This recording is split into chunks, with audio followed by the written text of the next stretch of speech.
if you're a person who wants to study at Carnegie Mellon, definitely go for it, because Carnegie Mellon is structured in such a way that it pull your all your muscles out so that you become really fantastic at whatever course you take. I did my bachelor's in India in Chennai from SRM University, and I did it in this major called Computer Science and Engineering. I then graduated in 2019. Post that, right from my for my bachelor's, I wanted to go to the US, but I didn't get any good scholarships. So I studied here, and then I vigorously applied for a lot of colleges. And then, when 2018, after I graduated, I went to Carnegie Mellon University. I studied I did my master's in entertainment technology, which is a mix of Carnegie Mellon's School of Computer Science and School of Finance. So we do stuff like development, software development. So I was a developer. I did stuff like development for the XR, VR, AR games and stuff like that, interactive media and stuff like that. So that is what I studied. And post that, right now, I came back to India in 2021 end, and I started my own company. I had good experience working in the US, because the way my program was is that you get to, every semester you do an internship with a client and you solve their problems. And so I worked with two clients named so, and that gave me a lot of exposure and idea on what I could be working in. And I started my own company where we were a SaaS, a software as a service enterprise company for small to middle scale enterprises. The idea was to make software a commonplace which is affordable. So that was my first kickoff of my first phase of my career. Then that failed. I joined another startup in Bangalore. I worked for a company called Work From Hub. Then they failed. So I came back to Chennai and I worked in another company.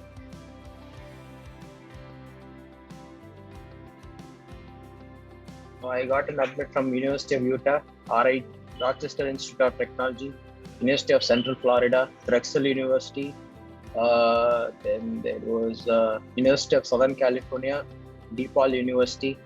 Then New York University Tisch School of Design and Management. Then there was University of Pennsylvania, the Ivy League School, University of Pennsylvania, for its computer graphics and game technology program. Yeah, I think that's and University of SMU Guildhall for its computer science program.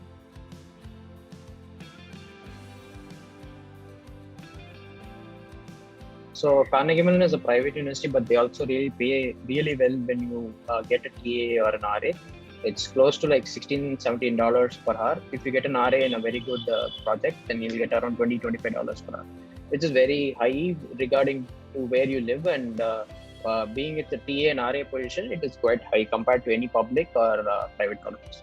So yeah, I personally didn't get any scholarship. My program didn't only sponsors around 1 or 2 people out of the 70 people accepted around the world. I didn't get into any scholarship, but I know my roommate and a couple of friends who all got RA and TA.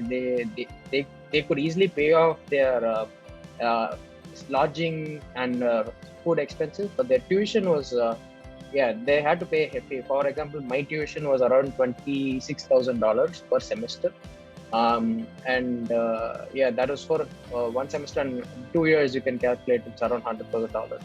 And I took a loan personally for half the amount, and rest half the amount my dad had his savings, so we could pay off that. So that's what it was.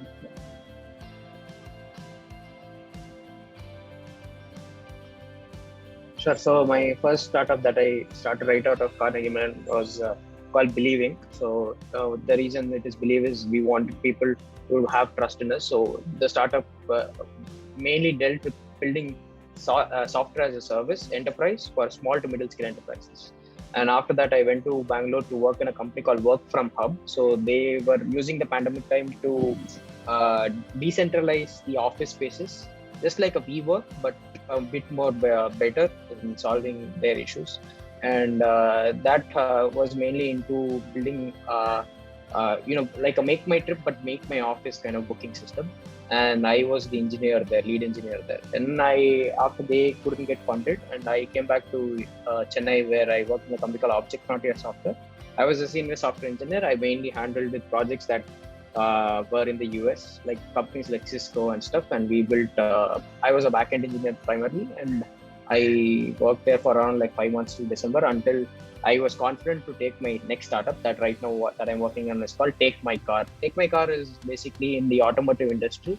We are solving stuff like unaffordable car rental prices in India right now. If you want to afford, if you want to buy and not buy, rent a BMW or a Mercedes in India, it could cost you like around 20,000 rupees to 30,000 rupees a month. Sorry, not a month, a day. And we are bringing down to buy 10 fulls, maybe like 2,500 rupees a day. So that's what we are doing. We are de-risking it. We're making sure the owners of the car, of those kind of cars, are not facing any issues. And we take $750,000 worth insurance for the owners. And if anything happens, we would return and fix all their problems. So the way it works is we are de-risking everything. So we are the first of its kind. So yeah, that's what I'm doing right now.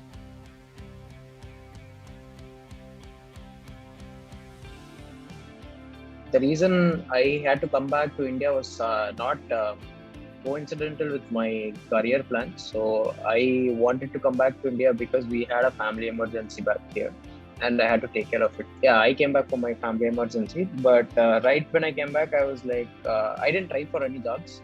One, because at that moment I was trying to take some time off. Then that's when I went back to my school, my alma mater, where I studied, and they were lacking real software. They were going through this pandemic online issues, and I was talking to my faculties, and they were really interested to know how I could contribute. And I said, hey, I can develop software. And it was quite easy. I mean, these big companies charge a lot of money for these kind of softwares, and I told them I can do that in short amount and cheaper amount. And eventually that's what led to my first startup and what I focused on. So that's how it went about it. And for me personally, I've always wanted to be in the entrepreneurship business side of aspects. I started right young because at the age of 12, it was my first business where I started online trading, and I earned quite a good amount of money. And from then on, I always had the business. I wanted to personally do an MBA, but I was scared, just right off, because you need some experience before you do an MBA. So that's why I did my master's in entertainment technology. But right now I'm thinking of doing an MBA. I don't know what holds, but yeah, I was always inclined towards entrepreneurship industry right from the age of.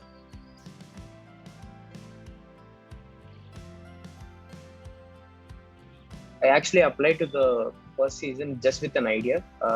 I didn't hear back from them. They apparently got more than like a lakh of worth of applications. I didn't hear back from them, so I have applied for the second season for Shata season, India season 2. And I haven't got the word yet from them because I applied only like 2 weeks back. But on the other bright side, I applied to this thing called Y Combinator. It's a very popular accelerator program, and I've officially got email saying they want me to interview for their summer 22 program. So if that goes well, I'll be working out of San Francisco very soon.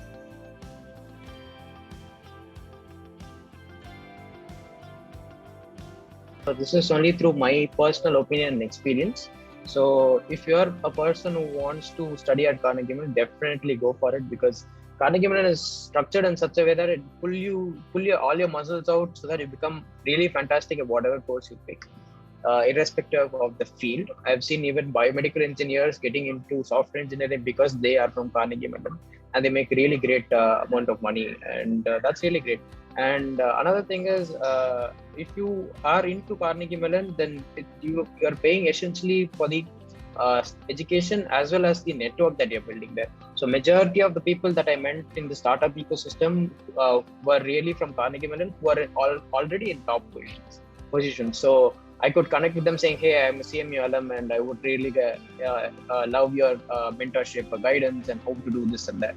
And that's one thing that every Carnegie Mellon alumni is molded in such a way that they help their juniors out, and they make sure they land on their good feet. And I'm pretty sure any CMU student that you check out on LinkedIn, if they studied in the US campus or in the Silicon Valley or the Pittsburgh campus, you'll see them somewhere in the Bay Area or somewhere in New York doing great things. And you can definitely reach out to them. You can easily find out their alumni university email IDs, and you can email to them through your CMU email ID, and they respond really quickly. So that's how I think I got a lot of encouragement and entrepreneurship skills from my previous seniors who has been in that. And Carnegie Mellon has a school called Tepper School of Business. It is one of the most best MBA grad schools that you can find, top 3 probably. And if you connect to any one of them, they'll give you a lot of advice, and you can see how their work ethic is, how disciplined they are. It is really great to be in Carnegie Mellon University.